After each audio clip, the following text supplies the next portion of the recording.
बिहार की राजधानी पटना में पीएफआई की आड़ में बड़े आतंकी ट्रेनिंग सेंटर का खुलासा हुआ है। पटना के फुलवारी शरीफ इलाके में पॉपुलर फ्रंट ऑफ इंडिया और social democratic party of India की आड़ में आतंक की फैक्ट्री चल रही थी। पुलिस ने छापेमारी में 2 संदिग्ध आतंकियों को गिरफ्तार किया है। उनके कब्जे से कई अहम दस्तावेज भी बरामद हुए हैं। इनमें पीएफआई की साल 2047 तक भारत को इस्लामिक राष्ट्र बनाने की साजिश का खुलासा भी हुआ है। जानकारी के अनुसार खुफिया एजेंसियों के इनपुट के आधार पर पटना पुलिस ने फुलवारी शरीफ स्थित नया टोला में पीएफआई के कार्यालय में छापामारी की। मौके से 2 संदिग्धों को गिरफ्तार किया गया। यहां लोगों को हथियार चलाने और धार्मिक उन्माद फैलाने की ट्रेनिंग दी जा रही थी। पटना पुलिस ने बताया कि खुफिया एजेंसियों के इनपुट के आधार पर फुलवारी शरीफ के नया टोला में स्थित पीएफआई के दफ्तर में 11 जुलाई को छापेमारी की गई।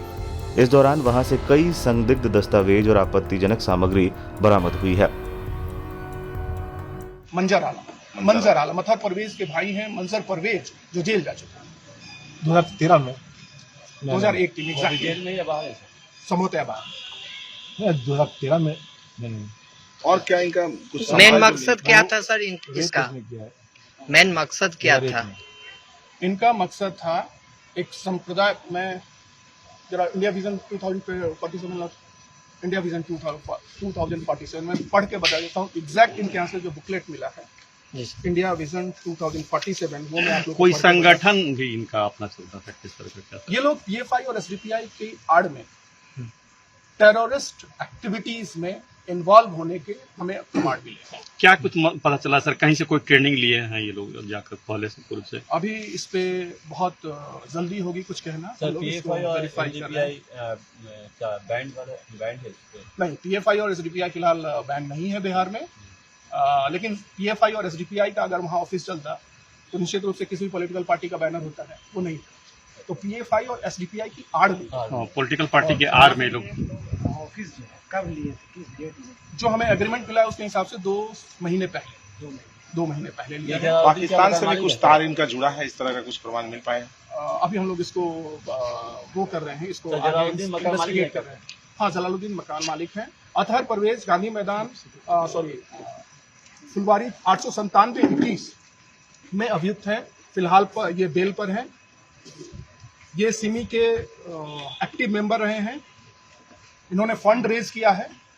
अभी इनके पास से 40 लाख, 30 लाख और 13 लाख के हम लोग के पास फाइनेंशियल ट्रेजरी हैं। तो हम लोग ईडी को भी इन्वॉल्व कर रहे हैं, इन्फोर्समेंट डायरेक्टोरेट को भी हम लोग इन्वॉल्व कर रहे हैं।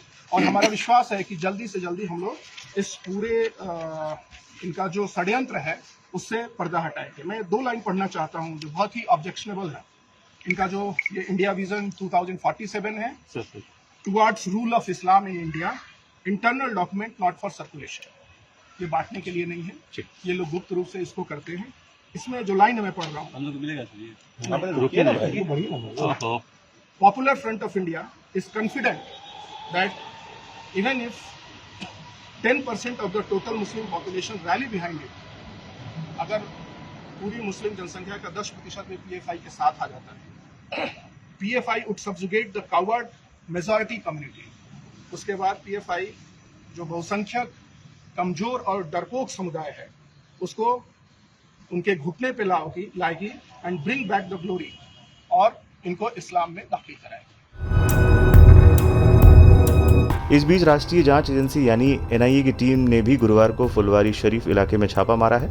रेड की अगुवाई सीनियर एसपी कर रहे हैं। बताया जा रहा है कि पेट्रोल लाइन इलाके में एक और संदिग्ध को हिरासत में लिया गया है। इससे पहले आईबी के अलर्ट के बाद छापा मारकर आतंकी गतिविधियों में संलिप्त होने के आरोप में 2 संदिग्धों को पकड़ा गया। अब तक पटना के फुलवारी शरीफ इलाके से आतंकी गतिविधियों से संलिप्त होने के आरोप में 3 संदिग्धों को हिरासत में लिया जा चुका है। बता दें कि भारत में आतंकी संगठन सिमी पर प्रतिबंध लगने के बाद इंडियन मुजाहिदीन का गठन किया गया था। 2013 में आतंकी यासीन भटकल की गिरफ्तारी से इंडियन मुजाहिदीन की कमर टूट गई थी। केरल की 2 और कर्नाटक की एक संस्था को मिलाकर पीएफआई का गठन किया गया था। बीते कुछ महीनों में हुई कई सांप्रदायिक हिंसाओं में पीएफआई का नाम सामने आ चुका है। इसकी जांच भी जारी है।